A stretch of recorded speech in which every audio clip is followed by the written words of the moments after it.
Ah, qué bueno. Dios te bendiga, mis hermanos. Amén. Qué bueno ver el padre de Pastor Narciso aquí, ¿eh? Gloria a Dios. Bueno, yo ya entiendo el mensaje de la palabra de esta mañana. ¿Cuántos vinieron dispuestos que Dios le hable a su corazón? Amén. A veces queremos que Dios nos hable, pero después que salimos de la puerta se nos olvidó que nos habló. ¿Cuántos no se nos va a olvidar que Dios nos va a hablar en esta mañana? Amén. El hermano Jeff con nosotros. I think somebody translate. I asked them how many are willing for God to speak to them this morning. And are you really willing for God to speak to you? Not just for you to hear here when you leave the door and forget that God spoke to you. Awesome. Good morning. Buenos días.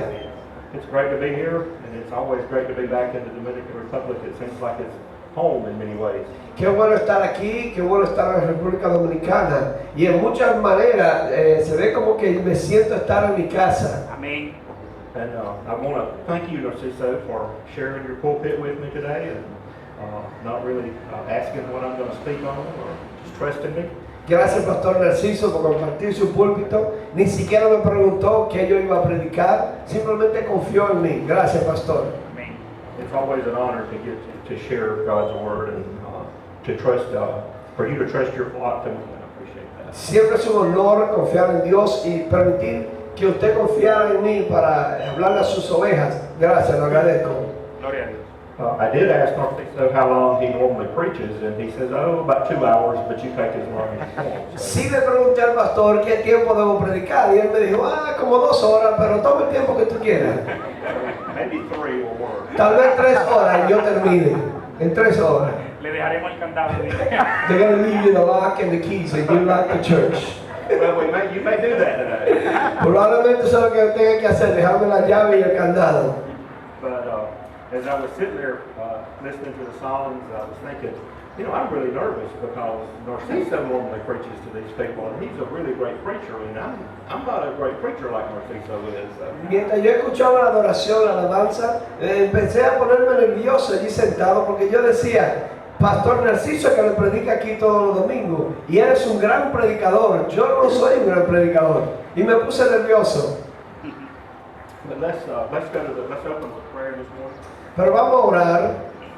Father God, we just come to you today, and I ask you to give us ears to hear your word this morning, and open our minds to understand the truth of your gospel. Padre, te pedimos en el nombre de Jesús que tú nos des oído para oír y que tú nos abras el entendimiento para entender tu evangelio.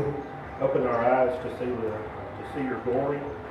Father, as we come before you this morning, enable us to see you as the author and finisher of our faith. Abre nuestros ojos, Señor, para poder verte como el autor y consumador de nuestra fe.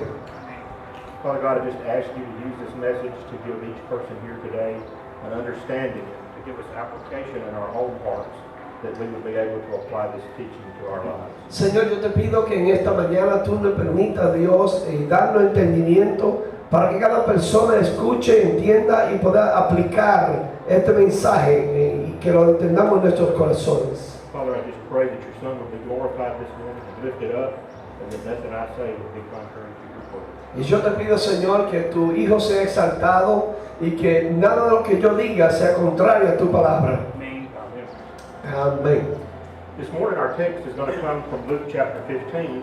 En esta mañana vamos a hablar en el texto de Lucas capítulo 15. I invite you to be turning in your Bibles to Luke chapter 15. Así que le invito a que abran su Biblia en el libro de Lucas capítulo 15. And we're going to be looking at, beginning in verse 11, with what is probably one of the best known parables of Jesus, called the parable of the prodigal son. Y vamos a empezar en el versículo 11 del capítulo 15, lo que probablemente sea una de las parábolas más conocidas de las parábolas de Jesucristo, que es la parábola del hijo pródigo. As we read and study the Bible, we must remember that the Bible is really a Middle Eastern book. Y cuando leemos y estudiamos la palabra, tenemos que entender que este es un libro del Medio Oriente. And to compound matters, it's an ancient Middle Eastern book. Y para complicarla más, es un libro antiguo del Medio Oriente. And it's set in a culture very distant from our own. Y esto es un contexto de una cultura muy diferente a la nuestra. In America and here in the Dominican Republic, we live in a culture that's totally different from the culture of people in the Middle East during the life of Jesus. En Estados Unidos, como República Dominicana, vivimos una cultura muy diferente a esa cultura del tiempo de donde Jesús, donde Él estaba en el Medio Oriente. And if we don't take that context into consideration as we study and read, it's easy for us to take and interpret Scripture the way we want to interpret it and not the message that Jesus was trying to convey to the people that He was Y speaking. si no leemos cuidadosamente y tomamos en cuenta de este contexto, en la cultura que estamos viviendo, probablemente leemos y no lo aplicamos de acuerdo a lo que debemos entender que Jesús quería que se entendiera. And if we're to draw out of this what God intends for us to know and what He intended to reveal for our own edification, then we must hear it the way the audience of Jesus heard it at that time. Y para poder sacarle el contexto, el entender que Jesús quería o quiere que nosotros entendamos, tenemos que escucharlo como aquella gente lo estaba escuchando en el contexto donde Jesús lo estaba diciendo. And therefore, as we look at this passage, we need to look at it in the mindset of the people some 2,000 years ago. Entonces, con esto dicho, tenemos que pensar que estamos escuchando como aquellos que estaban escuchando hace 2000 años atrás.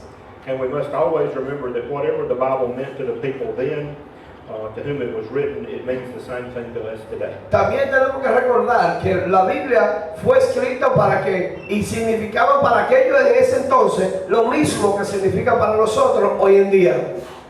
So before we look at the story of this text, let's look at some background so we'll know where we're at. Así que antes de ver la historia, vamos a ver primero un escenario primero en el contexto en donde estamos. Christ was on his way to Jerusalem. In the last months of his life, he was intending to offer himself as God's perfect sacrifice for sin. Jesús iba en camino a Jerusalén ya en los últimos días de su vida y él iba a sacrificarse, entregarse como un sacrificio por nuestro pecado. He was on his way to die on the cross and to rise again from the dead and accomplish the redemption for all of those who would believe it. Él iba en camino hacia la cruz para morir y para resucitar y para culminar el plan de redención en todo aquello que creen en él. He had been ministering for nearly 3 years, and he'd been preaching a message of the kingdom of God, calling men and women to repent. Él estaba predicando por alrededor de 3 años, predicando un mensaje del reino, llamando a los hombres y a las mujeres al arrepentimiento. And during this time, he had developed some really ruthless enemies. Y en este tiempo estableció unos enemigos muy fuertes, mainly the Pharisees and the scribes, primordialmente los fariseos y los escribas. and they were basically the designers of the religion of Judaism at that time. Y ellos eran los diseñadores de la religión de ese tiempo, que era el judaísmo. Ellos fueron los que diseñaron esa religión. They were the religious leaders of the people, and the people were looking to them for their teaching. Eran los líderes religiosos. La gente miraban a ellos para la enseñanza de la religión. They were legalistic, corrupt, and hypocritical, and even hostile to one. Eran legalistas, eran corruptos, eran hipócritas y muy hostil hacia la gente. And they actually had the greatest amount of influence of anyone at that time. Pero en esos tiempos tenían la influencia mayor, más grande de los tiempos actuales, de esos días. And even their power and influence is most clearly revealed as they led the people to scream for the blood of Jesus at his crucifixion. El poder de ellos, la influencia de ellos era tan fuerte que se vio más cuando influenciaba hacia la gente para que pidieran el sacrificio de Cristo, para que lo mataran y derramaran esa sangre. And they resented Jesus because he directly confronted them because of their hypocrisy. Y ellos rechazaban a Cristo porque Jesús lo confrontaba y le confrontaba su hipocresía. He identified them as self-righteous. Y lo identificaba a ellos como que ellos se justificaban en sí mismos, autojustificación. He identified them as not truly understanding the scripture or the will of God. Jesucristo también lo identificaban a ellos como que no entendían la escritura ni tampoco entendían la voluntad de Dios. And he told them that they did not know God or the true way to salvation. Es más, Jesús le dijo que ellos no conocían a Dios, ni mucho menos conocían el camino de salvación. And he told them they were excluded from the kingdom of God because they were inwardly corrupt. También le dijo que estaban lejos del reino de Dios porque dentro de ellos estaban corruptos. And ultimately they were headed to divine judgment. Y también le dijo que ellos estaban en camino hacia un juicio final. And by the time we get to Luke chapter 15, Cuando llegamos ya a Lucas capítulo 15, it's kind of easy to forget that context, especially as we read the parable of what we commonly call the prodigal son. si llegamos ya al capítulo 15, fácilmente se le olvida todas estas cosas que yo le acabo de decir, porque leemos ahora del hijo pródigo y se nos puede olvidar el contexto que estamos hablando. And this chapter opens in verse 1 with the Pharisees and the scribes criticizing Jesus for eating with the tax collectors and the sinners. Y si usted lee el capítulo, en el mismo capítulo 15, versículo 1, ellos empiezan a criticar a Jesús por sentarse a comer con los pecadores. And Jesus' fellowship with the sinners signifies the gospel of grace.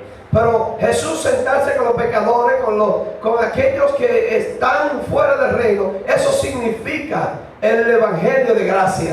And all of those who turn from their sin and put their faith in God will enjoy peace with Jesus forever. Todos aquellos que se alejen de sus pecados y vienen a Cristo van a disfrutar de la bendición del Señor. And the Pharisees and the scribes, they were blinded to this and they could not see it. Pero los fariseos y los escribas estaban ciegos a estas cosas y ellos no podían verlo. And he opens in Luke chapter 15, there's three parables. The parable of the lost sheep and the lost coin.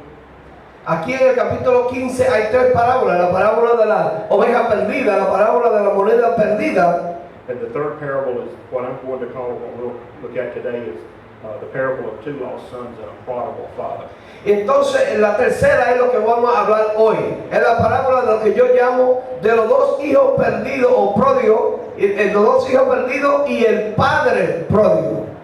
And by addressing the Pharisees and the scribes in these three parables, Jesus gives them really an indirect rebuke.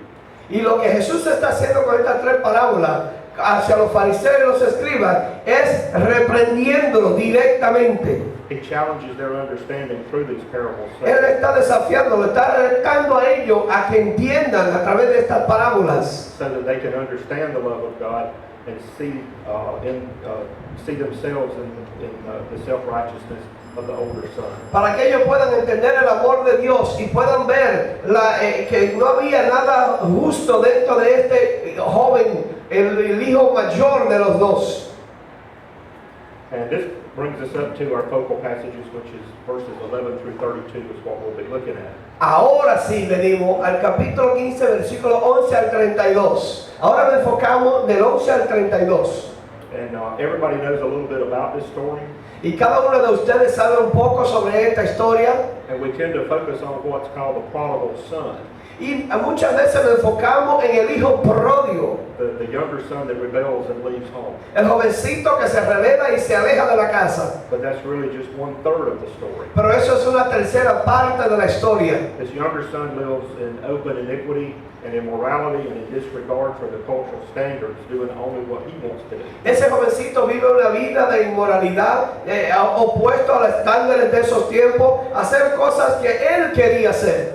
But it's also about an older son who, Pero también se trata de un joven, un hijo mayor. and this older son appears to be very devout to his father. Y este joven aparentemente es muy devoto a su padre. He stays home and does everything that he's supposed to do, Se queda en su casa, hace todo lo que debe hacer. and he appears to fit into what the community would expect him to be.